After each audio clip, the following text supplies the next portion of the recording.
Right listeners, welcome back. आप सुन रहे हैं FM 107 में आपके साथ आपके प्रेजेंटर माविश खान। और जैसे कि आपसे वादा किया हुआ था कि काशिफ खान हमारे साथ होंगे, तो काशिफ खान बिल्कुल हमारे साथ मौजूद हैं। उनको कहते हैं वेलकम। हेलो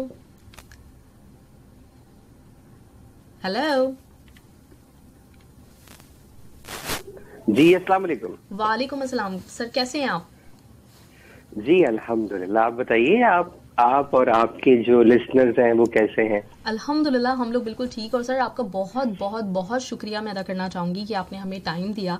और बहुत इस वक्त खुशी हो रही है, लिस्टर्स भी बहुत खुश हैं माशाल्लाह से। आप सिर्फ पाकिस्तान में नहीं, इंडिया में भी बहुत फेमस रह चुके हैं। आपने बहुत काम किया है दोनों जगह पर।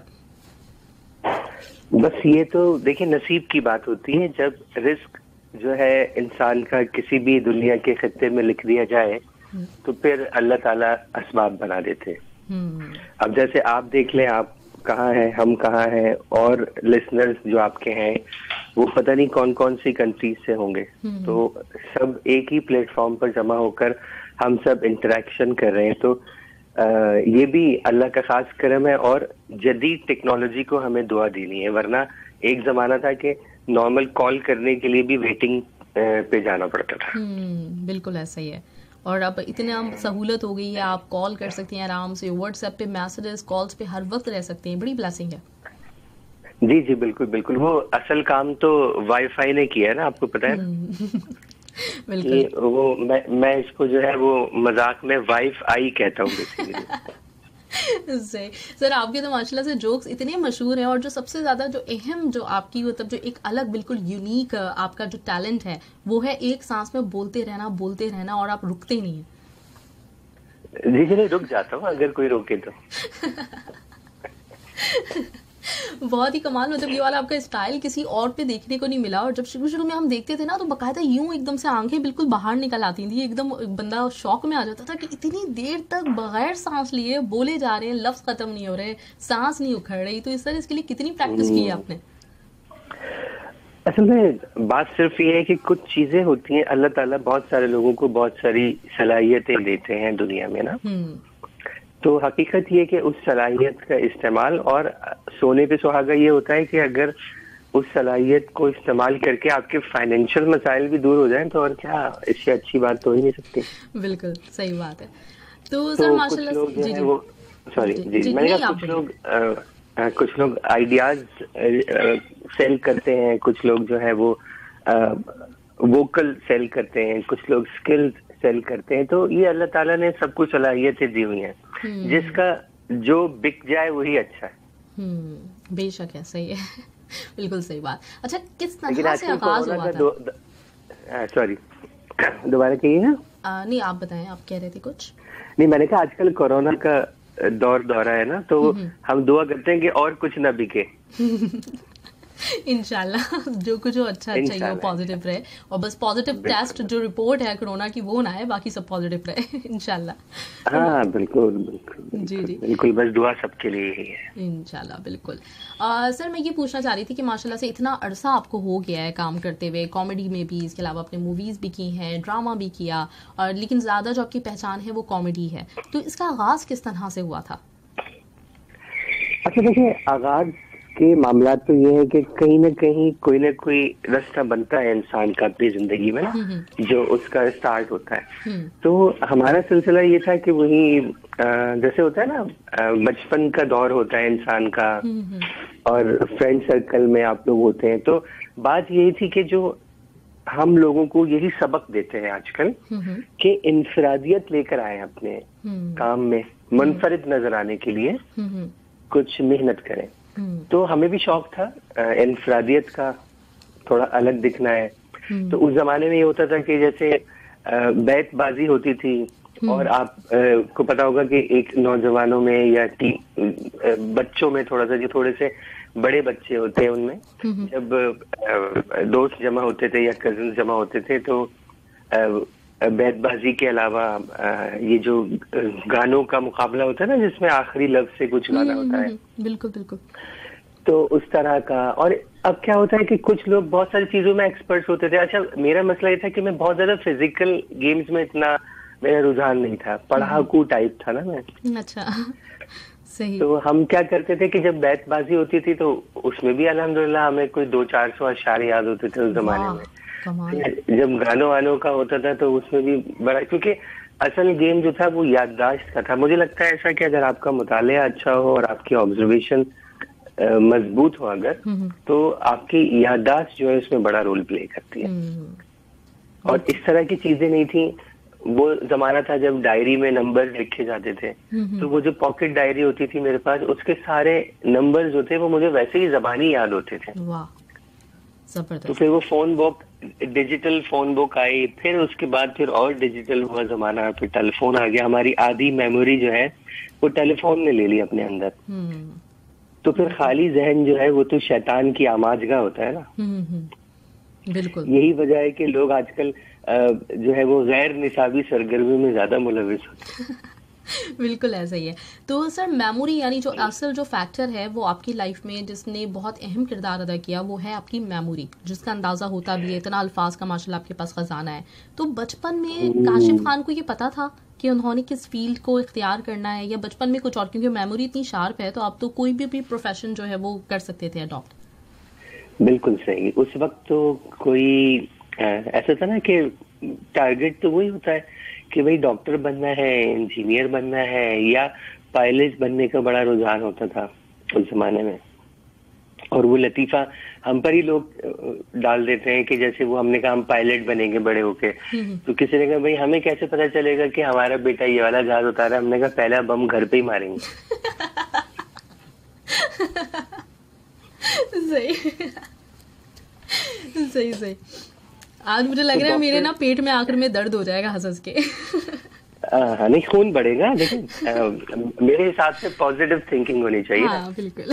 मैं चाहता हूँ आपका खून बढ़े हंस हंस के, बल्कि आपके जो लिसनर्स हैं उनका खून भी बढ़े। बिल्कुल बिल्कुल। आज हम अच्छा खासा अपना खून बढ़ा लेंगे इंशाल्लाह। इंशाल्लाह इंशाल्लाह बिल्कुल। मेरा ख्याल है कि वो जो क्या कहते हैं हेमोग्लोबिन जो होता है उसका अगर टेस्ट बिफोर एंड आफ्टर अगर हो तो मेरे ख्याल है कि कुछ थोड़ी सी बढ़ जाएगी इंशाल्लाह।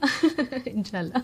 फिर ये हुआ कि डॉक्टर बनने का शौक छुड़ाया, तो उसमें भी कुछ होता था ना, मजाक बनाते थे लोग कि भाई डॉक्टर बनेंगे तो उसका मतलब है कि रश लगा रहेगा भाई फिर क्लिनिक में। तो फिर खैर वक्त गुजरा। फिर आपको पता है कि कराची के हालात 90s में किस तरह के थे ना, तो वो जो पढ़ाई का जो टारगेट था वो नहीं हो पाया, जो बड़ा लॉस हुआ बहुत सारे लोगों का उस जमाने में। बिल्कुल। तो फिर ये हुआ कि चूंकि जाहिर है कि थोड़ी बहुत एजुकेशन थी, कुछ मेमोरी प्लस ऑब्जर्वेशन, तो फिर ख्याल आया। अच्छा, दूसरा ये भी था कि जो शो बिजनेस है उस जमाने में काम नहीं समझा जाता था इसको ना, शौक समझा जाता था। बिल्कुल ऐसा ही है। तो हमें लोग कहते थे यार आप अच्छे हो, प्यारे हो, शोबिज में क्यों नहीं आते, मॉडलिंग क्यों नहीं करते, और इस तरह की चीजें। तो अब मॉडलिंग की तो वो 2-4 कमर्शियल्स कर लिए। तो उसके बाद फिर कहने लगे लोग होते हैं ना कि नया कब आ रहा है, बस यही करते रहोगे और कुछ नहीं करना जिंदगी में। तो फिर और रुझान पैदा हुआ, कुछ और करते हैं। फिर कुछ ड्रामास किए पीटीवी से। मैं एक बच्चों का सीरियल आता था एक जमाने में, जो इश्तियाक अहमद साहब मरहूम अल्लाह उनको खरीक रहमत करे, उनकी होती थी ना एक इंस्पेक्टर जमशेद सीरीज और इस तरह की नॉवेल्स आते थे जासूसी। तो उनकी ड्रामाई तश्कील होती थी और वो कराची सेंटर से प्ले होता था। एडवेंचर टाइम्स नाम था उसका। राइट, एडवेंचर टाइम्स, बिल्कुल। तो मैं उसमें महमूद का रोल प्ले करता था और हम बच्चों का सीरियल था, बड़ा फेमस था उस जमाने में। शाम को आता था जब टीवी 4 बजे स्टार्ट होता था और पीटीवी, और 12 बजे फरमाने इलाही पैंड हो जाता था। बिल्कुल। तो यानी बच्चों के उस ड्रामे से आपने आगाज किया था? ना, ये कह सकते हैं आप। बच्चों के ड्रामे के अलावा भी और भी शायद कुछ कमर्शियल्स भी किए थे। फिर कुछ वो जमाना आता था जो कैट वॉक्स होती थी ना, तो वो भी, उसमें भी कुछ थोड़ा बहुत किया। लेकिन उसमें क्या था कि प्रोडक्टिविटी नहीं थी हमारे एंड से, क्योंकि यही काम बहुत सारे लोग कर रहे हैं। तो इंफरादियत, जो मैं कहना चाह रहा हूँ, शुरू से बच्चों से भी कहता हूँ, सबसे कहता हूँ कि आपकी पहचान हो, इंफरादियत हो, अलग नजर आना है। तो हमें ये लगा कि हम इस जगह खो जाएंगे कहीं ना। बहुत सारे लोग काम कर रहे हैं। फिर बाकायदा से जब शोबिज़ की तरफ रुझान बन गया तो अच्छा, एक और बात ये भी ना कि फाइनेंशियल मसाइल जो है अपने, उनको कैसे हल किया जाए। क्योंकि प्लेज वगैरह होते थे तो वो कभी पैसे मिलते थे, कभी नहीं मिलते थे, कभी बहुत देर में मिलते थे। और शूट पे जाना है तो अच्छा ड्रेसअप होके जाना है, सब कुछ करना है, अच्छी आपकी गाड़ी भी हो कम से कम। तो अब उस चीज को कवर अप करने के लिए हमें किसी ने कहा कि जो स्टेज जो है वो पहली सीढ़ी है। सही। उस जमाने में स्टेज ड्रामे बड़े मशहूर होते थे, जैसे बकरा किस्तों पे और इस तरह के स्टेज प्लेस जो होते थे ना, वो बहुत फेमस थे। बिल्कुल बिल्कुल बिल्कुल। तो अब वहां जब सोचा कि भाई अब यहाँ पे कुछ चांस मारा जाए, तो जाहिर है वहां पे लोग बहुत सारे ऐसे थे, क्योंकि देखिए कास्ट तो वही होती है, 20-22 लोग होते हैं एक प्ले के अंदर। अब उस लॉबी में जगह बनाना या उस कास्ट में या उस टीम में घुसना बड़ा मुश्किल काम था। बिल्कुल। फिर हम और निचली सीढ़ी पे आए। देखें, जैसे मॉडलिंग से शुरू किया, फिर टीवी की तरफ गए, फिर हम नीचे आए ताकि कुछ सीखने को मिले कम से कम। अच्छा, वो कैसे? वो ऐसे कि फिर स्टेज की तरफ आए। फिर स्टेज में भी हमें ऐसा लगा कि हमारी अभी जगह नहीं है यहाँ, तो फिर और नीचे फंक्शंस की तरफ आए। वो जो म्यूजिकल प्रोग्राम्स होते थे एक जमाने में, राइट, गली मोहल्लों में, शादियों में, न्यू ईयर पे, इंडिपेंडेंस डे पे, पाकिस्तान डे पे, और इस तरह के बहुत प्रोग्राम्स हुआ करते थे। तो वहां पर थोड़ी सी होते ना, एंकर बने, कंपेयर जिसे कहते हैं। अच्छा, अब उसमें भी जो है आप अपनी हैसियत प्रूफ नहीं कर सकते ना, क्योंकि एंकर है। अब तो एंकर आ गया ना, उस जमाने में तो कंपेयर होता था। और बहुत अगर खींच के बोला जाए तो कंपेयर। जी। तो उसका काम क्या होता था कि ख़वातीनो हज़रात, अब मैं जिसको बुला रहा हूँ, हमारे मुल्क के मशहूर मारूफ गुलकार हैं, बहुत अच्छा गाते हैं, बहुत सारे एल्बम्स किए हैं, नया गाना बड़ा फेमस है इनका, दुनिया भर में जाते रहते हैं, अभी हाल ही में इंटरनेशनल टूर से वापस आए, बहुत सारी तालियां, फलाना फलाना। मतलब तो एक जैसी यही स्क्रिप्ट आपको हर एक के लिए कहनी है, और ये तो कोई भी कर सकता है। बिल्कुल सही बात है। तो काशिफ खान कहाँ स्टैंड करते हैं, ये बड़ा मसला था। मतलब ये काशिफ खान का अपने आप से सवाल था कि मैं कहाँ स्टैंड करता हूँ, वरना नॉर्मली तो ये हो रहा है दुनिया में ना, सब एक दूसरे को फॉलो ही कर रहे होते हैं। बिल्कुल सही। हम भी अपने आने वालों को, अपने बच्चों को यही बताते हैं कि अपनी पहचान होनी चाहिए। जैसे वो एक लाइन थी ना कि हम जहाँ खड़े होते हैं लाइन वहीं से शुरू होती है, ऐसी कोई लाइन थी ना किसी फिल्म, बॉलीवुड मूवी की। जी। तो फिर आप कोई चीज आपके नाम के साथ जुड़ी हुई तो होनी चाहिए ना, कम से कम, जो आपकी पहचान हो, जिससे लोग पहचाने। बिल्कुल। तो बस फिर यही था कि वो जो बचपन वाली सलाहियत, जो इनफरादियत नजर आने की, कि जैसे हम बहुत सारे अशार याद होते थे, बहुत सारी चीजें याद होती थी, तो फिर हमने लताइफ याद करने शुरू किए। अच्छा, अब उसको कहें कैसे? क्योंकि कॉमेडी में जो हम ये इस तरफ थे, स्टैंड अप कॉमेडी की तरफ, या फंक्शंस में, या कंपनीज के अच्छा, इसमें भी बड़े दर्जे हैं ना, कि पहले हम गली मोहल्ले की शोज करते हैं, फिर धीरे धीरे थोड़ा और आगे जाते हैं, फिर एक टाइम आता है जब आप कॉर्पोरेट इवेंट्स करते हैं, सारा कुछ करते हैं। तो उस तक आने के लिए भी बड़ा एक ज़ाहिर इंसान को मेहनत करनी होती है। बिल्कुल। तो फिर ये हुआ कि वो लतीफे भी याद करने में प्रॉब्लम ये कि उसको कहा कैसे जाए, क्योंकि जो स्कूल ऑफ थॉट जो थे वो दो ही थे ना, एक मुइन अख्तर और एक उमर शरीफ, जो है वो उमर शरीफ। अब इनके बीच में तीसरा, या तो देखें आप इनके फॉलोवर्स कहलाएं, फॉलोवर्स में से हों, तो उसमें आदमी फिर सेकंड ही रहता है। एग्जैक्टली। तो अब उस दरमियान में भी घुसना था, वहां भी जगह बनानी थी। जब जैसे हनीफ राजा थे उस जमाने में, वो उमर शरीफ साहब को कॉपी करते थे ना, बिल्कुल उनको फॉलो करते थे। बिल्कुल। तो उनकी जो शोबिज में जो एक कैसा उनका एक प्रोग्राम था, उसके अलावा जाती पहचान नहीं थी। बिल्कुल। यही हाल फैसल काजी जो थे उनका था, वो मुइन अख्तर साहब को कॉपी करते थे। बिल्कुल। तो एक पायरेटेड वर्जन था इन लोगों का। अब मुझे भी आना है बीच में, तो मैं हो सकता है कि थर्ड कॉपी होता। तो अब जाहिर है कि अच्छा नजर आने के लिए, अलग नजर आने के लिए फिर अपना वही पुराना कुछ जो हम बचपन में दोस्तों के दरमियान करते थे ना, कि रिवर्स काउंटिंग कर ली। अच्छा, ये बेसिकली आइडिया जो था वो नीलाम घर में होता था। अच्छा अच्छा, सही, मैं ये पूछने वाली थी घर में कि आपने सोचा तो कि इनफरादियत मतलब लेकर आनी है, लेकिन ये एक मतलब एक मुश्किल काम है ना, कि आपने देखना है कि उमर शरीफ है, मोइन अख्तर, आइडिया कैसे आया? बिल्कुल सही। तो नीलाम घर होता था जब तारिक अजीज साहब ऑडियंस में से किसी को बुलाते थे रैंडमली ना, और कहते थे कि भाई एक सांस में 100 तक गिनो, या उल्टी गिनती गिनो, या जल्दी जल्दी शहरों के नाम ले दो। तो वो जो ज्यादा सिटीज के नाम ले लेता था जल्दी जल्दी, या उस 1 मिनट में सब्जियों के नाम ले लेता था, कुछ कर लेता था, तो वो उसको प्राइस दे देते थे। तो उस जमाने में हमने फिर इस तरह की ना चीजें रखी हुई थी। इनफैक्ट जब लाहौर में होता था नीलाम घर, तो एक दफा मैंने कोशिश की थी कि मैं नीलाम घर में जाऊं, अपनी ऐसे ट्राई करूं ना, लेकिन फिर वो खैर जिन दिनों हम गए उन दिनों रिकॉर्डिंग डेट्स नहीं थी, कुछ इस तरह का कुछ सिलसिला था। तो खैर वहां से ये आइडिया था। तो अब जब स्टेज की तरफ आए तो फिर सोचा कि क्यों ना इस आइडिया को फिर इस्तेमाल में लाया जाए। सही। तो हमारे एक बहुत अच्छे दोस्त थे इरफान खान, वो पीटीवी के प्रोड्यूसर होते थे, और स्टैंड अप कॉमेडी में जो मुझे जिन्होंने इंट्रोड्यूस किया वो तनवीर खान उनका नाम था, अल्लाह उनको गरीब से रहमत करे, वो भी बड़े अच्छे एंटरटेनर थे।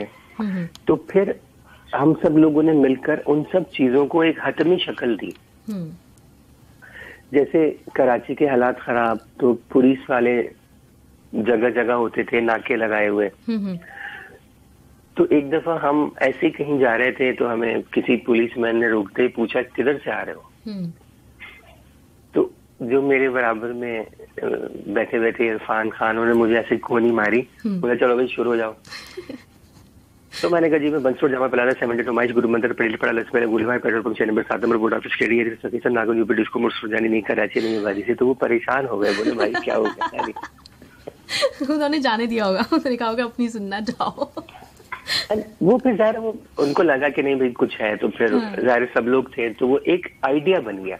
और फिर उस आइडिया को मैच किया, जैसे आपको याद होगा 50-50 जो स्किट्स का प्रोग्राम था, उसमें एक ट्रैफिक पुलिस कांस्टेबल चालान करने के लिए एक राइडर को रोकता है, तो वो अपना नाम बताता है मुस्तंसर हुसैन तारर, तो वो उससे लिखा नहीं जाता ना, तो वो फिर तंग आके उसको छोड़ देता है।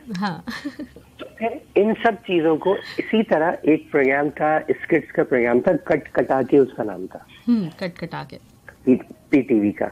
तो उसमें ये आइडिया यूज हुआ कि वो पुलिसमैन ने मुझे रोक लिया, मुझसे पूछा जी आपका नाम, तो मैंने कहा जनाब अली बंदा बरोड़ बंदा नवाज सुखनतराज सुल्तान बेमुल्क हुजूर फैज़ गंजूर मोतीचूर पुरफुतूर अरबी खुजूर चश्मे बदूर पुरनूर अली हुजूर फकीर फकीर बंदा पुरतकसीर असीर नफ्स शरीर जो कि बादब बालियास बामुरवत बाख्तियार बायत पर बाकिरदार फर्मा बरदार ताबेदार ईमानदार होने के साथ साथ निहायत शरीफुल नफ्स गरीबुत तबा और मुशर्रफुत तमीज किस्म का इंसान है, काशिफ खान कहते हैं। आके मुझे छोड़ देते हैं। ओह गॉड, मतलब वाकई बड़ी बहुत, एक तो ये अल्फाज का चुनाव और इतने मुश्किल मुश्किल उसमें अल्फाज सारे, और फिर इतनी रवानी से अदा करना। मैं हर दफ़ा हैरान रहती थी कि आप हर तरह की सिचुएशन पे इस तरह की इतनी लंबी लंबी लाइंस लेकर आ जाते हैं। असल में बात यही थी कि रब्त होना चाहिए। जो इस पूरे स्क्रिप्ट की जो खास बात थी वो ये थी कि जो भी गुफ्तगू में कर रहा था उसमें एक रब्त होता था।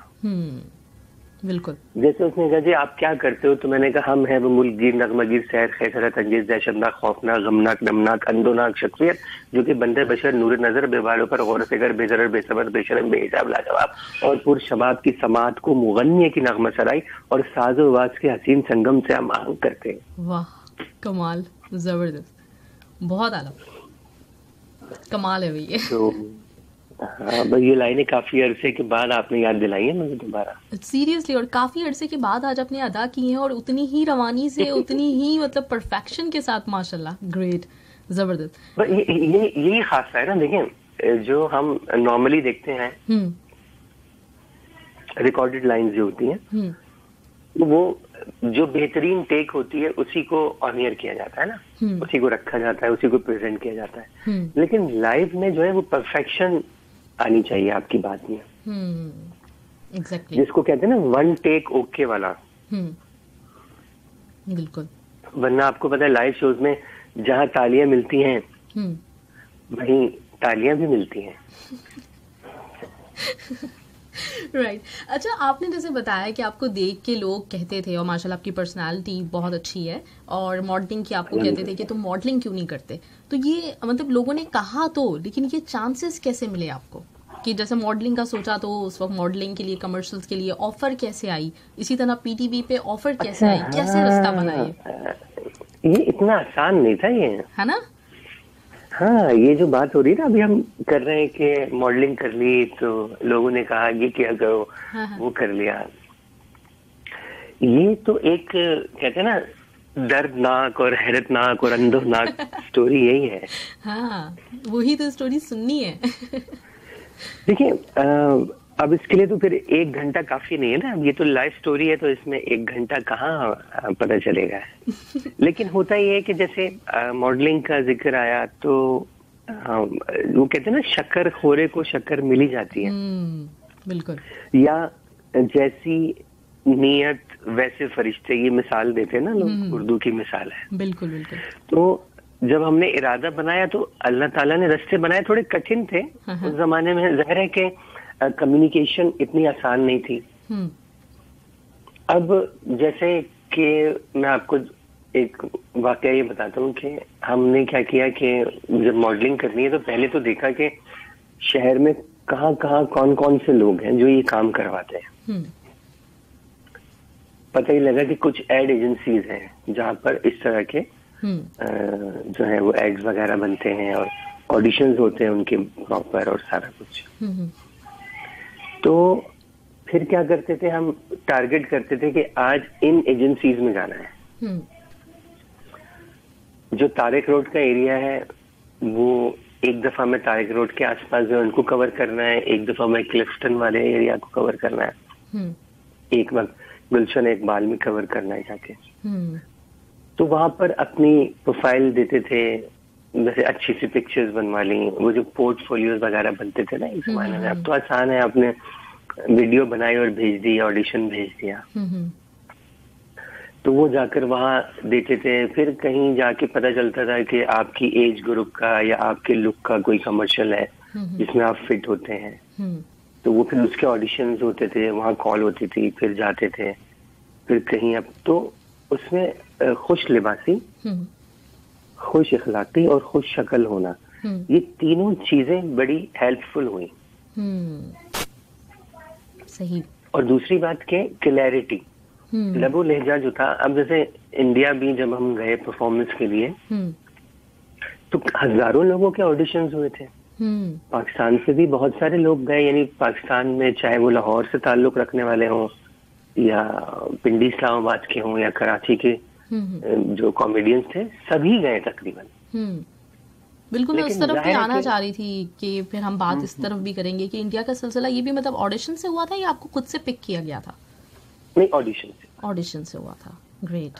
ये इस तरह हुआ था कि उनका प्रोग्राम था the great Indian laughter challenge, तो उन्होंने सोचा कि कुछ पाकिस्तानियों को बुलाया जाए। हाँ। तो फिर सारे लोगों के ना ऑडिशंस अरेंज किए गए थे बाकायदा। तो पहले वीडियो टेप के जरिए सोचा कि करेंगे, लेकिन वीडियो टेप वगैरह सीडीज इंडिया पाकिस्तान के बीच में आप कोरियर वगैरह से भेज नहीं सकते। तो फिर उस जमाने में शायद याहू मैसेंजर कॉल होती थी, शायद वीडियो कॉल होती थी याहू पे ना। तो फिर वीडियो कॉल पे बहुत सारे लोगों ने ऑडिशन दिए थे। अच्छा। फिर 3 महीने बाद तो वीजे लग के आए थे। सही। अब 10 लोगों के पासपोर्ट्स गए तो पता लगा 4 को वीजा दिया उन्होंने। सही। क्योंकि सिक्योरिटी क्लियरेंस और ये बहुत सारी चीजें होती हैं। अब जब वहां गए तो उनका जो प्रोग्राम था वो बिल्कुल ही आप समझ लें कि रेडी के मराहिल में था कि कल ही शूट है, बस आज हम उतरे और कल ही जो है वो रिकॉर्ड करना है। ओहो, मतलब बिल्कुल कोई टाइम नहीं। हाँ, वो सारा टाइम जो है वीजा के और दूसरे मामलात में लग गया। लेकिन फिर भी अल्लाह का शुक्र ये था कि वहां पे भी ये सब चीजें काम में आई, जो हमारा एक्सपीरियंस है ना, लाइफ एक्सपीरियंस, कि किस तरह बात करनी है। एक्चुअल जो आपका कंडक्ट होता है ना स्टेज पर, जितनी आपकी ऑडियंस पे कमान होती है, फिर जाहिर माइक पकड़ना, उसको कहाँ रखना है, किस तरह कौन सी बात खींचनी है, कौन सी छोड़नी है, कौन सी आहिस्ते से कहनी, ये सब एक प्रॉपर एक काम है जो तजर्बे से आता है। क्योंकि बताने से भी आ सकता है, लेकिन हमारे यहाँ उस जमाने में इंस्टीट्यूट्स वगैरह तो थे नहीं कोई। बिल्कुल। अभी भी शायद है, लेकिन इतने आम नहीं है, क्योंकि हमारे यहाँ जो इस काम को अभी रिकग्नाइज नहीं किया गया ना किसी बिजनेस के हवाले से, कि शो बिजनेस भी कोई बिजनेस है। बिल्कुल। वो होता ही था, रिश्ता जाता था, लड़का क्या करता है जी शो बिजनेस में है, वो तो है काम क्या करता है। हाँ यही है अभी तक बिल्कुल, बल्कि लोगों का ख्याल यही है, लोग यही कह रहे होते हैं कि बच्चा इसमें चला गया तो कोई गारंटी नहीं है इसकी, ना क्रिकेट की, ना स्पोर्ट्स की, ना शोबिज की। बात नहीं, यहाँ तो बात निकलेगी तो दूर तक जाएगी, तो हम एंटरटेनमेंट पर रहते हैं। बिल्कुल। क्योंकि इस्तेहसाल जो होता है ना, वो बड़ा हर जगह पर बेसिकली हमें जो चीज दरकार होती है ना, एप्रिसिएशन। अब आप इंटरनेशनली मौजूद हैं और अपने इदारे को प्रेजेंट करती हैं सारा कुछ, तो आप देखिएगा कि जो आपको अप्रिशिएट करने वाले लोग होते हैं ना, उनसे आपका कितना हौसला बढ़ता है। बिल्कुल सही बात है। तो हमारे यहाँ थोड़ा सा इस चीज की कमी है। वो कहते हैं कि हाँ तो कर लिया तो क्या हुआ, अब ऐसे हमारा बच्चा कर लेगा यार, इस तरह होता है। बिल्कुल ना, वो केटू की पहाड़ी सर कर लिया, इतनी सर्दी में चला गया, पागल है क्या। बिल्कुल यही है हमारा एक जो अमूमी रुझान जो पाया जाता है, वो ऐसे ही है। बिल्कुल। तो इसके लिए क्या है, एप्रिसिएशन दरकार है। कोई छोटे से छोटा काम भी हो, उसको जब आप सराहेंगे ना और हौसला बढ़ाएंगे, तो फिर वही लोग ज्यादा बड़ा काम करते हैं। बिल्कुल। जब आप हर लम्हे उसकी हौसला शिकनी करेंगे, खामियां जो है उजागर करेंगे, तो इंसान हमारे यहाँ चूंकि एक तो खुश मिजाजी भी और दूसरा साबित कदमी, इन दोनों चीजों की कमी है। जैसे हम अपने काम में कहते हैं कि इसमें शौक का काम नहीं है, ये जुनून का काम है। एग्जैक्टली। बिल्कुल ऐसे ही है। आपको कितनी सारी उर्दू सुनने को मिल रही होगी ना। हाँ मैं यही सुन रही हूँ। उर्दू बेहतर हो रही है मेरी। अल्हम्दुलिल्लाह। मैं आपको बताऊं कि जैसे हम भी इंटरनेशनली जाते हैं, तो वहां पर भी बहुत सारे ऐसे लोग हैं जो इन सब बातों को बेपनाह पसंद करते हैं, पता है? हाँ नहीं, बल्कि लैंग्वेज अपनी जो है ना, उस पे एक तो आपका फख्र होना भी चाहिए और पूरी ग्रिप होनी चाहिए। तो ये मुझे बड़ी अच्छी बात लग रही है आपकी, कि आपकी माशाल्लाह से बड़ी एक ग्रिप है। अच्छा, अभी इसके बारे में मैं बात करूंगी, लेकिन अभी मैं इंडिया का पूछना चाह रही थी आपसे, कि जैसे आपने कहा कि आप गए वहां पे, आपके पास इतना टाइम नहीं था, तो वहां पे जो आप परफॉर्म करते थे, जो आपके कॉमेडी स्किट्स होते थे, तो वो आपको मिलते थे, आपको कुछ आइडिया दिया जाता था, या सबका जो कुछ होता था सारी की सारी आपकी अपनी कोशिश होती थी, अपना आइडिया होता था? अच्छा, दो चीजें थी। एक तो स्टैंड अप कॉमेडी का प्रोग्राम था, the great Indian laughter challenge. तो उसमें ये होता था कि मटेरियल हमारा अपना होता था, और वहाँ जो क्रिएटिव डिपार्टमेंट था उस शो से मुंसलिक, उससे जो लोग थे, तो वो उसकी नोट प्लग संवारते थे खाली, क्योंकि जाहिर है कि ये बात करनी है टीवी पे, ये नहीं करनी।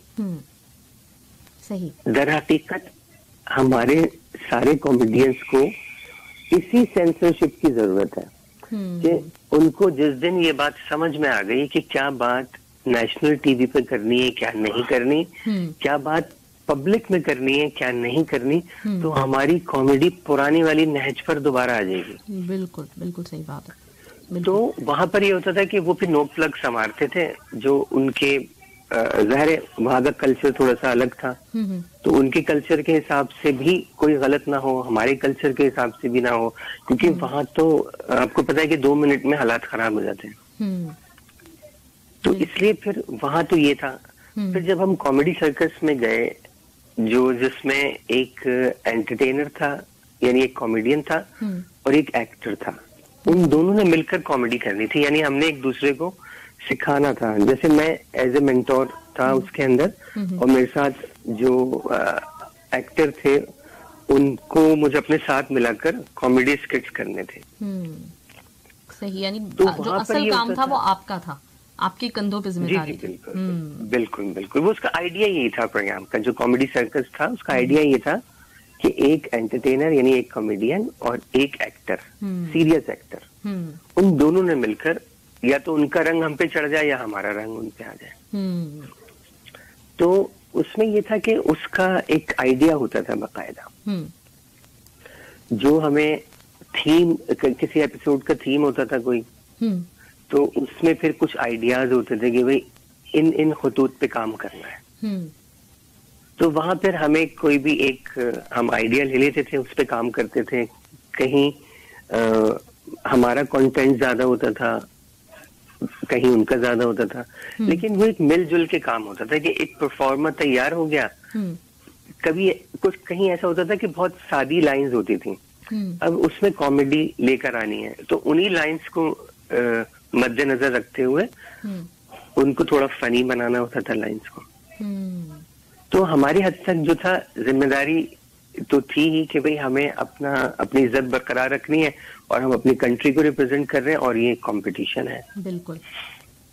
तो उसमें फिर उन तमाम चीजों के पेश नजर एक अच्छा सा आपको परफॉर्मेंस करके और अच्छे नंबर्स लेने होते थे। और कंपटीशन में आपको बताया, वो कहते हैं ना, मोहब्बत और जंग में सब जायज होता है। बिल्कुल सही है। तो हमें भी बहुत सारे हथियार ऐसे थे जिनको छुपाना पड़ता था, कुछ संभाल के रखने पड़ते थे अगली दफा के लिए। सही। लेकिन बहुत अच्छा, ओवरऑल बड़ा अच्छा एक्सपीरियंस रहा, बड़ा जबरदस्त मामला रहा पूरे दौर में जितने टाइम हम गए वहाँ। तो अली असगर के साथ आपकी जोड़ी थी, है ना? जी जी जी जी, अली असगर। वो जमाने में कहानी घर घर की में एक देवर का रोल करते थे और बड़ा सीरियस रोल होता था। बड़ा सीरियस रोल होता था। और उसके बाद से वो कॉमेडी में ही आ गए हैं। जब से आपके साथ आए तो आपका रंग चढ़ गया।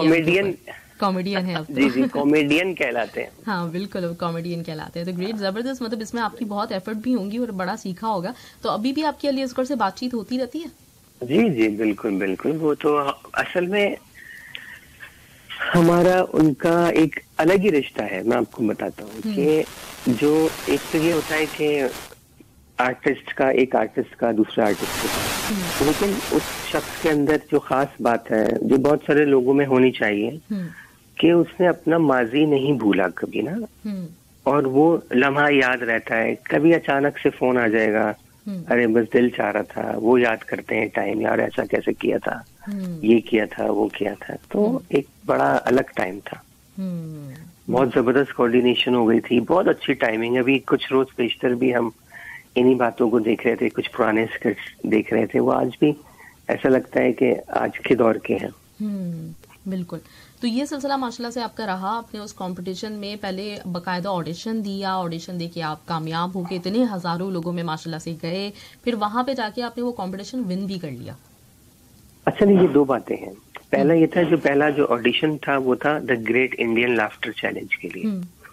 तो उसमें हमने पोजीशन ले ली, सारा कुछ हो गया। उसके बाद जो कॉमेडी सर्कस था उसमें बाकायदा सेलेक्ट किया गया, क्योंकि लाफ्टर चैलेंज में जो परफॉर्मेंस हो गई थी, सारा कुछ हो गया था ना, तो उसमें फिर हम रिकग्नाइज हो गए थे वहां पर। बल्कि यहाँ तो मतलब कहना चाहिए कि ना सिर्फ इंडिया में बल्कि पाकिस्तान में भी आपको उसके बाद बहुत पहचान मिली है, लोगों ने मानना शुरू किया, है ना? नहीं, एक अलमिया भी है वैसे तो। नहीं देखिए, मैं वो अलमिया के अलावा देखें, बात सिर्फ ये है कि हमारे यहाँ जो टीवी है ना, वो उसमें एंटरटेनमेंट कम और लोग न्यूज ज्यादा देखते हैं, यानी कि उसको मालूमात का जरिया समझते हैं टीवी को। जैसे कि अगर आप कोई ड्रामा भी टीवी पर चला देंगे ना, तो लोग उसको भी, उससे एंटरटेन नहीं होंगे, उसको अपनी मालूमात में इजाफा समझेंगे। जैसे अगर कोई क्रिमिनल टाइप के ड्रामे चलना शुरू हुए तो लोगों ने उससे सबक सीखने के बजाय सबक लेना शुरू कर दिया। उसी तरह की वारदातें आम हो गई। अब सास बहुओं की लड़ाइयाँ दिखाते हैं तो हर घर में उसी तरह के कारनामे शुरू हो गए। तो हमारे यहाँ इस मीडियम को मालूमात हासिल करने का जरिया समझा गया है शुरू से लेके अभी तक। बिल्कुल। अगर हम इसको जस्ट एंटरटेनमेंट के तौर पर लेंगे तो फिर हमारा जहन कुछ और हो जाएगा फिर। अभी हमें ना फिक्शन का पता है, ना हमें कोई हिस्ट्री पे जाते हैं, ना कुछ करते हैं। हमें तो ऐसा लगता है कि ये हमें एजुकेट कर रहा है। सही। ये हमें कोई ड्रामा अगर चलाया जा रहा है, दिखाया जा रहा है, तो ये हमें एजुकेट कर रहा है, हमें ऐसा करना है। ये नहीं बताया, ये नहीं समझ रहे, उसको सबक ले रहे कि ये हमारी हिस्ट्री हमें बता रहे हैं और हमें अंदाजा होना चाहिए कि हमारा पिछला क्या था। नहीं, उसको आजकल के दौर से जोड़ देते हैं लोग। सही। तो इसलिए मुझे ऐसा लगता है कि ये वाली भी थोड़ी सी ना अवेयरनेस की जरूरत होनी चाहिए लोगों में। इसी तरह हमारे कमर्शियल्स देख लें, कुछ एंटरटेनमेंट नहीं है। जब आप एंटरटेनमेंट उसमें डालने की कोशिश करते हैं तो जो क्लाइंट है वो बुरा मान जाता है कि भाई मेरी प्रोडक्ट जो है वो ऐसे नहीं है कि आप उसको इस तरह बेचें, हमने तो बड़े सालों बाद बहुत ज्यादा यूं ऐसा किया है और वैसा किया है। सही। तो इसलिए थोड़ा सा माइंड सेट का इशू है। बाकी ये है कि सही है, जो चलता है चलने दें। सही। अच्छा, तो फिर जैसे माशाल्लाह आपकी उर्दू इतनी कमाल की है, पाकिस्तान में भी कम ही लोग इतनी अच्छी, शाइस्ता और इस तरह की, आप जिसको कहते हैं ना एक आम लफ्जों में गाड़ी उर्दू बोलते हैं, तो ये वाली जो उर्दू आप वहाँ जाके इंडिया में भी परफॉर्म करते थे, आपने इसी तरह के अल्फाज बोले, तो जो इंडियन है उन लोगों की हिंदी थोड़ी मुख्तलिफ है, थोड़ी सी जरा कुछ अलग स्टाइल है उसका, तो वो समझ लेते थे, इंजॉय करते थे उस चीज को? नहीं, लेकिन देखें बात यह है कि उर्दू की जाए पैदाइश तो इंडिया ही है ना। लेकिन अब वैसी रही नहीं है ना वहाँ पे उर्दू। नहीं रही है। मैं वही, देखें इस बात को समझने की जरूरत है। रही यूं है कि जो कल्चर दिखाया जा रहा है वो फिक्शन ही है। असल में ऐसा नहीं है। अगर आप कोई मूवी देख रहे हैं हॉलीवुड की, वहां आप देख रहे हैं कि हीरो गन लेकर 10-12 लोगों को मार के फरार हो जाता है। आप अमेरिका में ऐसा सोच भी नहीं सकते। इसी तरह जो आप इंडियन मूवीज में देखते हैं ना, ऐसा कल्चर वहां है ही नहीं। यानी हम जो आप माहौल देखते हैं, सारा कुछ देखते हैं, ऐसा कुछ भी नहीं, सिर्फ दिखाया जाता है आपको। तो असल जो है उनका, हमारा अंदर से देखें कल्चर तो तकरीबन सेम है, सिर्फ लैंग्वेज बैरियर है या मजहब की ज़ाहिर है एक बैरियर है, एक सरहद है और सारा कुछ है। इंडिया पाकिस्तान अलग अलग पहचान जरूर है, लेकिन खाना पीना, रहना सहना, ओढ़ना पहनना तकरीबन एक जैसा ही है। तो वहां पर इसी उर्दू की वजह से पजीराई मिली कि बहुत सारे लोग जो एक जैसा बोलते थे और यहाँ से भी बहुत सारे लोग गए तो उसी रंग में रंग गए। वो समझ रहे हैं कि शायद हम ये बात करेंगे, आ रेला है, जा रेला है, करेला है, अबे तेरे को क्या बोला क्या, तो वो लोग हमें सर आंखों में बिठाएंगे। नहीं, उसमें ये हुआ कि वो मर्ज हो गए उन्हीं में ही, और आपने तो उनकी जो पहचान थी वो मिक्स हो गई। मेरे साथ क्या हुआ कि मैं वही बात करता हूँ कि इंफरादियत, कि आप जिस चीज को लेके चल रहे थे उसको वहां छोड़ा नहीं। तो उससे ये होता है कि हमें आता है जी मुरादाबाद में एक शो है, और मुरादाबाद में कहाँ, वो जो जिगर मुरादाबादी स्टेडियम में, और वहाँ 30,000 लोग हैं और आप वहां जाके परफॉर्मेंस कर रहे हैं। और वहां से जब आप उतरते हैं तो आपको पुलिस की गाड़ियों में लेके जाया जाता है। वहां लोग आपको छोड़ने को तैयार नहीं है, मतलब इतना पसंद तो इसी तरह हैदराबाद, लखनऊ में और बहुत सारी जगहों पर बाकायदा तौर पर अरेंज करके प्रोग्राम बुलाया गया। और फिर देखें बात यह है कि हम पाकिस्तान से बिलोंग करते हैं, हमारा तर्ज गुफ्तगू, हमारा पहनना ओढ़ना वहां पर बहुत अच्छी नजर से देखा जाता है, बैठना उठना। अब जैसे मैं वहां पर बात कर रहा हूँ किसी से, आप करके कर रहा हूँ, तो वो जो तू करके बात करते हैं आम दिनों में भी हर एक से, वो बैठकर सुन रहे हैं कि आप इस तरह बात कर रहे हैं, हमें अच्छा लग रहा है, करते रहें। सही। और तो यानी इन चीजों को पसंद किया गया वहां पे ना।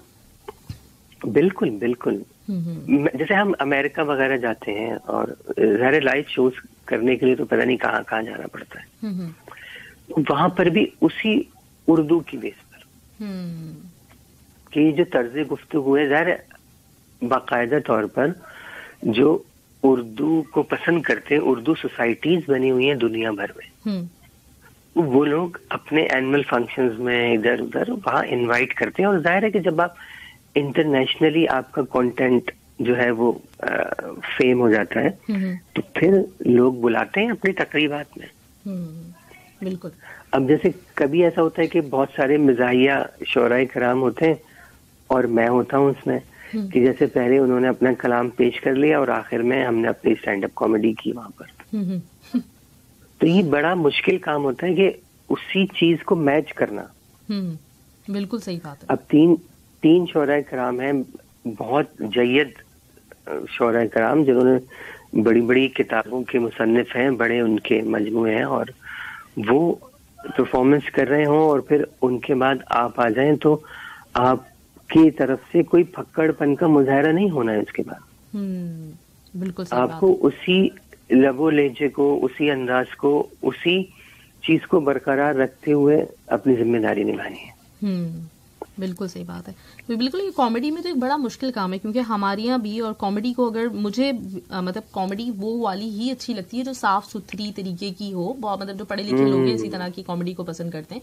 लेकिन कॉमेडी को अगर आप देखें तो लोगों ने ये समझा हुआ है कि अगर कोई भी, जैसे भी आपने लफ्ज इस्तेमाल किया था फक्कड़पन, कि इस तरह की कोई भी बात हो, सतही सी बात हो, तो वो उसके ऊपर हंसना उसी पे आता है। और ये एक बड़ा मुश्किल काम, जैसे आपकी माशाल्लाह आपकी बातचीत सुनकर मुझे ये अंदाज़ा हो रहा है, एक तो आप माशाल्लाह एजुकेटेड हैं, कॉमेडी में हमें ज़्यादातर जो लोग नज़र आते हैं उनका लबो लहजा अलग होता है और इतना तालीम याफ्ता भी नहीं होते, तो और शाइस्ता अंदाज, मुहज़्ज़ब अंदाज, इन सब चीज़ों के साथ आपने जब इस कॉमेडी को लेके आप माशाल्लाह चले हैं और जिस तरह से आप काम कर रहे हैं, तो ये बहुत बड़ा काम है और बहुत मुश्किल काम है, मुझे अंदाज़ा है, क्योंकि हमारे यहाँ ये है ही नहीं कॉन्सेप्ट इस तरह की कॉमेडी का। हाँ, ये इतना मुश्किल काम है कि आप अपने हमअसर लोगों में रहकर, उस माहौल में रहकर, यानी मैं बताता हूँ कि मेरे बहुत फ्रीक्वेंट प्रोग्राम्स नहीं होते हैं, लेकिन जब होते अच्छे और मयारी किस्म के होते हैं, और वहां पर भी अब जैसे हम मजाक में कहते हैं कि हम देखा जी उर्दू बोलने का शौक हमें है, हमारे दोस्त को भी था। अच्छा, बहुत सारे लोग होते हैं वो उर्दू वहां बोलते हैं जहां नहीं बोलनी चाहिए, कहीं तो आदमी को, अब वो किसी महफिल में उर्दू बोल रहे हैं ना जरा, अच्छा मुझसे तो जरा ज्यादा ही लोग बोलते हैं, तो वो अपनी बेगम साहिबा का तारुफ करवा रहे हैं, कहने लगे इनसे मिलिए, ये हमारी बेगम है। तो मैंने कहा हमारी तो ना कहिए भाई।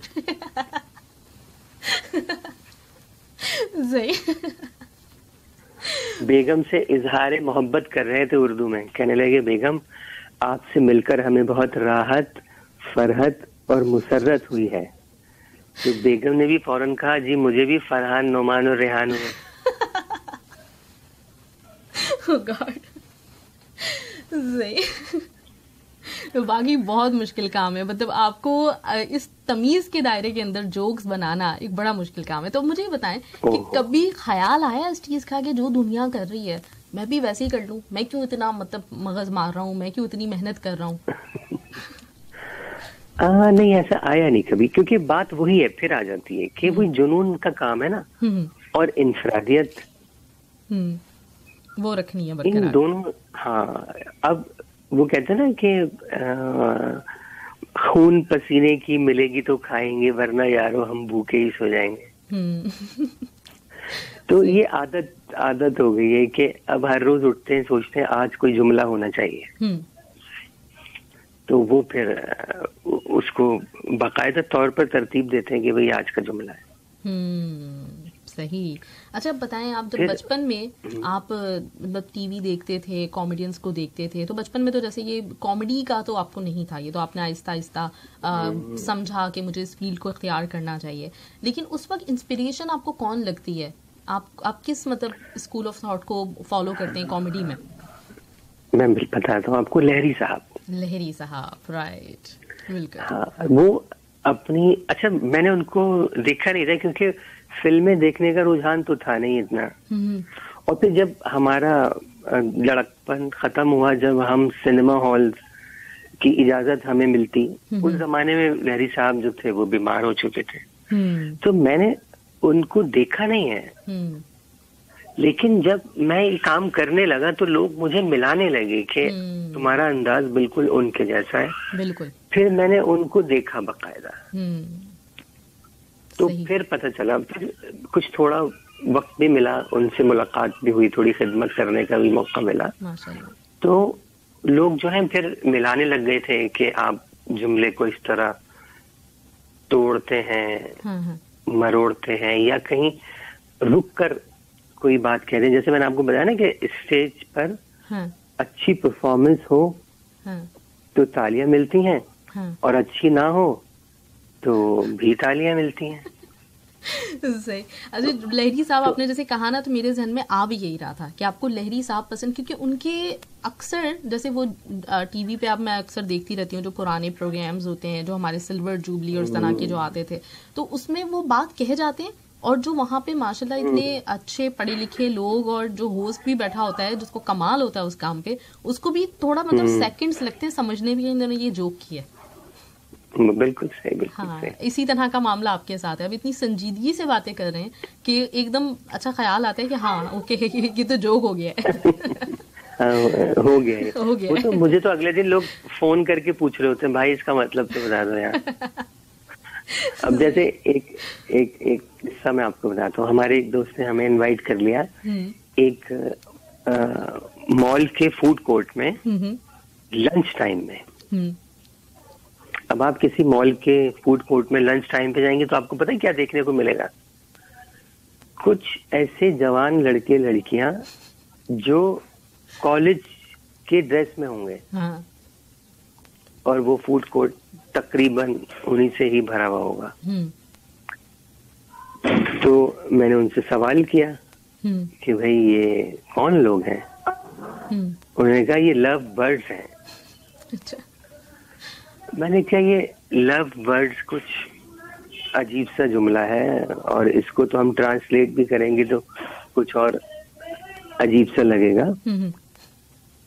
तो फिर जो दोस्त हमारे थे उन्होंने कहा फिर आप क्या कहेंगे इनको? तो फिर मैंने कहा कि चलें ठीक है, मैं इनको ऐसा नाम देता हूँ जो नाम भी हो, मसला भी आया हो जाए, और तंबी भी हो। तो मैंने उनको कहा कि ये दरअसल कपलस वक्त है। कपलस वक्त है। कपलस वक्त। कपलस वक्त, ओके। जी जी। राइट, जबरदस्त, ग्रेट। अच्छा मेरे पास बहुत सारे सवालात आ रहे हैं मुसलसल। मेरे पास व्हाट्सएप पे ना नोटिफिकेशन पे नोटिफिकेशन कि आज तो हंस के बुरा हाल हो रहा है हमारा, मुसलसल हंस रहे हैं, मुसलसल मेरे पास इस तरह के मैसेजेस हैं। तो मैंने अभी तो मैं वार्म अप हो रहा हूँ।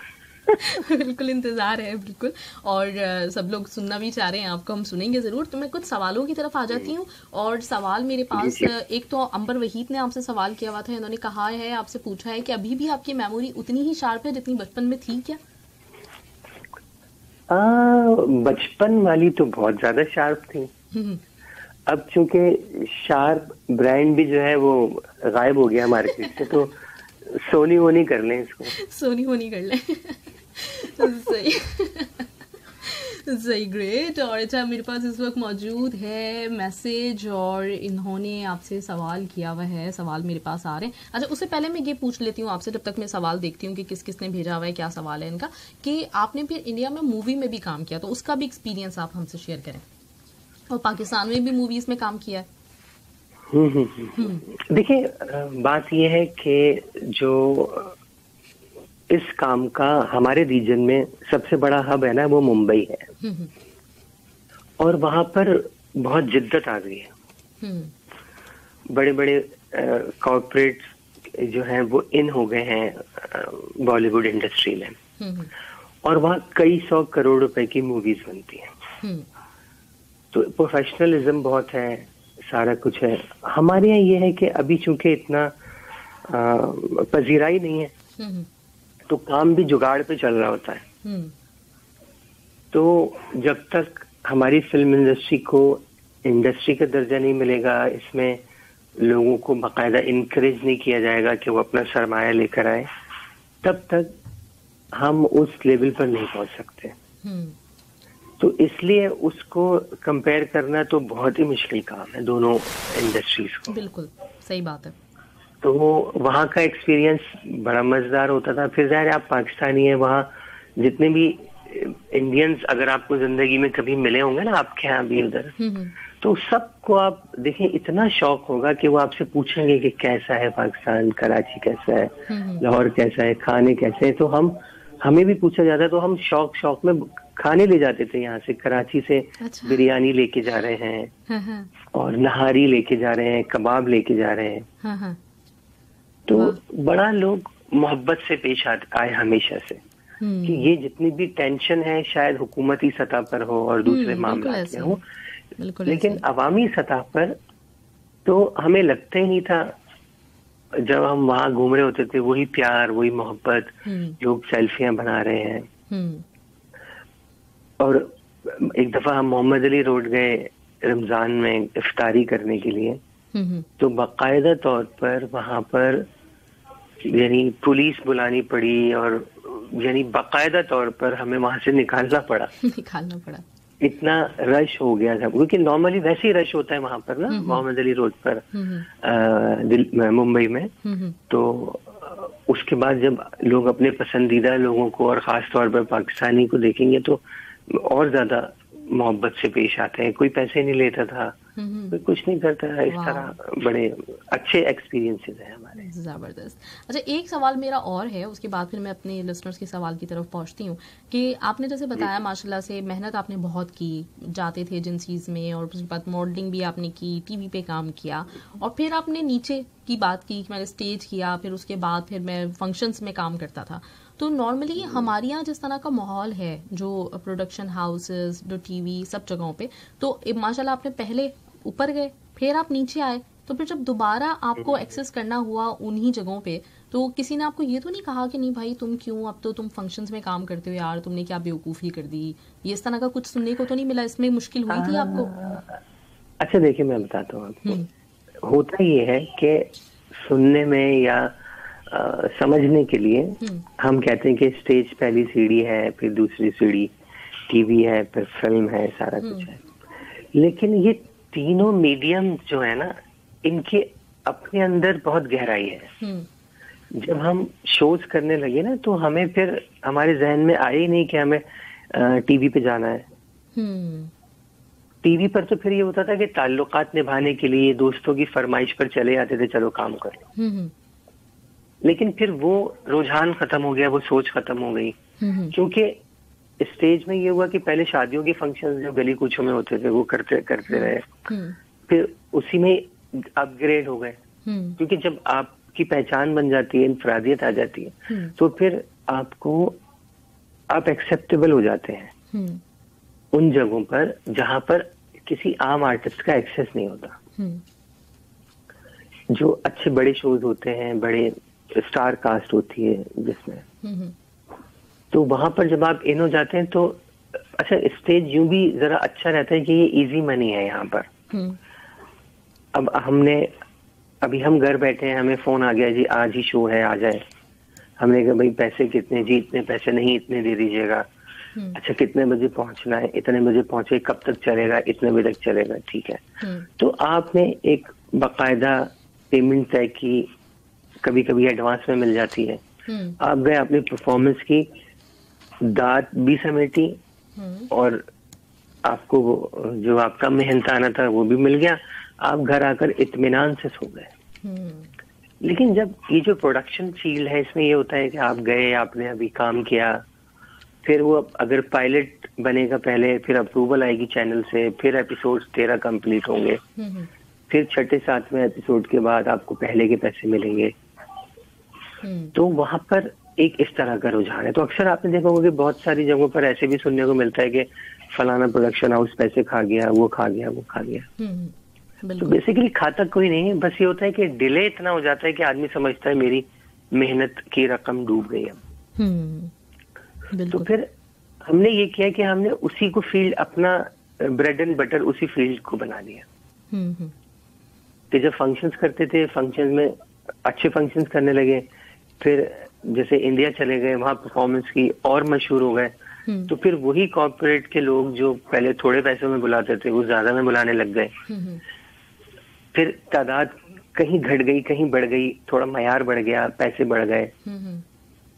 कुछ कंपनीज थी वो फखर महसूस करने लगी अपने एनुअल फंक्शंस में बुलाने पर।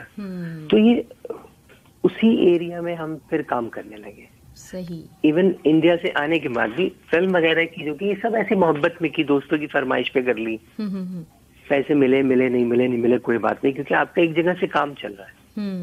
बिल्कुल सही, समझ गई। और ये अच्छी चीज भी है। इसमें क्या होता है कि बहुत अच्छा, इसमें आप बनते भी नहीं है। देखें, हमें टूर आता है, कोई 6 हफ्ते का टूर होता है इंटरनेशनली, कहीं यूरोप का हो गया या यूएसए कनाडा हो गया, ऑस्ट्रेलिया न्यूजीलैंड हो गया, मलेशिया हो गया। तो आप 6 हफ्ते के लिए गए, आपने उन 6 हफ्तों में 9-10 शोज करने हैं, आपने उनसे